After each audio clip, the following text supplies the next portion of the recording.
आपको ऐसी कहानियां सुनाते हैं जिसे सुनकर इंसानियत से भरोसा उठ जाता है। उन कहानियों का दर्द हमें भीतर तक कचोटता है, सोचने पर मजबूर कर देता है कि कैसा हो गया है हमारा समाज। लेकिन ऐसे मुश्किल हालात में भी उम्मीद से भर देने वाली कहानियां भी हैं।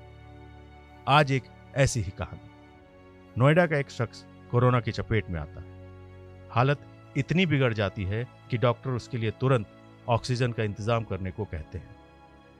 दिल्ली के हालात आपको पता है, ऑक्सीजन की भारी किल्लत है। यह खबर किसी तरह से उस शख्स के दोस्त तक पहुंचती है। वो दोस्त जो नोएडा से 1400 किलोमीटर दूर बैठा है।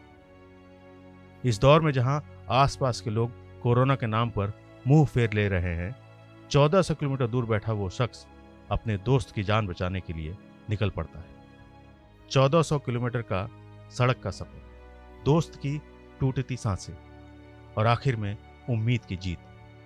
ये कहानी यकीनन आपके चेहरे पर मुस्कान ले आएगी। नमस्कार, आप सुन रहे हैं टीवी 9 पॉडकास्ट और मैं हूं आपके साथ आसिफ खान। नोएडा में रहने वाले रंजन अग्रवाल पिछले दिनों कोरोना की चपेट में आ गए। वो एक आईटी कंपनी में काम करते हैं। कुछ दिनों में ही उन्हें कोरोना ने अपनी चपेट में ऐसा लिया कि शरीर में ऑक्सीजन की कमी होने लगी। ऑक्सीजन का लेवल गिरने लगा।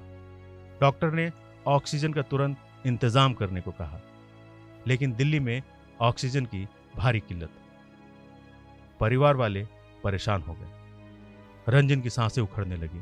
किसी तरह से ये खबर झारखंड के बोकारो में रहने वाले रंजन के दोस्त देवेंद्र को मिली। देवेंद्र बोकारो के ही एक स्कूल में टीचर है। अपने दोस्त का हाल जानकर वो बेचैन हो गए। डॉक्टर ने साफ कह दिया था कि अगर ऑक्सीजन नहीं मिला तो जान बचाना मुश्किल है। नोएडा के अपने दोस्त के लिए देवेंद्र बोकारो में ऑक्सीजन के इंतजाम में लग गए। उन्होंने फौरन अपने संपर्क से ऑक्सीजन सिलेंडर की तलाश शुरू कर दी। बोकारो के कई प्लांट और सप्लायर का दरवाजा खटखटाया, लेकिन बिना खाली सिलेंडर के कोई भी ऑक्सीजन देने को तैयार नहीं हुआ। एक दोस्त की मदद से झारखंड इस्पात ऑक्सीजन प्लांट के संचालक से संपर्क हुआ। वो सिक्योरिटी मनी जमा कराने के बाद ऑक्सीजन सिलेंडर देने को तैयार हो गया। सिलेंडर मिलते ही देवेंद्र की सांस में सांस आई। अब दूसरी चिंता होगी। सिलेंडर तो मिल गया, लेकिन उसे 1400 किलोमीटर दूर नोएडा तक कैसे पहुंचाया जाए। देवेंद्र ने बिना देरी किए रविवार सुबह अपनी गाड़ी निकाली, उसमें सिलेंडर डाला और नोएडा की राह पकड़ ली।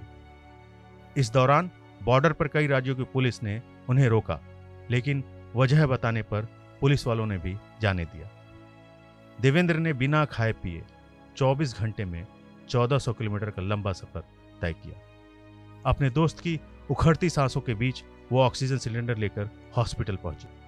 देवेंद्र को ऑक्सीजन सिलेंडर लिए देख बीमार दोस्त रंजन की आंखें भर आई। वक्त पर ऑक्सीजन सिलेंडर मिलने से रंजन अग्रवाल की जान बच गई। एक दोस्त ने अपनी दोस्ती का फर्ज निभाया। इस मुश्किल दौर में जहां खून के रिश्ते साथ नहीं दे रहे, कोरोना के नाम पर बेटा अपने माँ बाप से मुंह फेर ले रहा है, उस दौर में देवेंद्र जैसे लोग भी हैं। मैं फिर कहना चाहता हूं, मुश्किल वक्त है, गुजर जाएगा। बस देवेंद्र और रंजन जैसा हौसला रखिए। आपको कैसा लगा हमारा ये पॉडकास्ट कमेंट सेक्शन में जरूर बताएं। अपना बहुत ख्याल रखिए। जल्द मिलेंगे एक नए पॉडकास्ट के साथ। तब तक के लिए नमस्कार।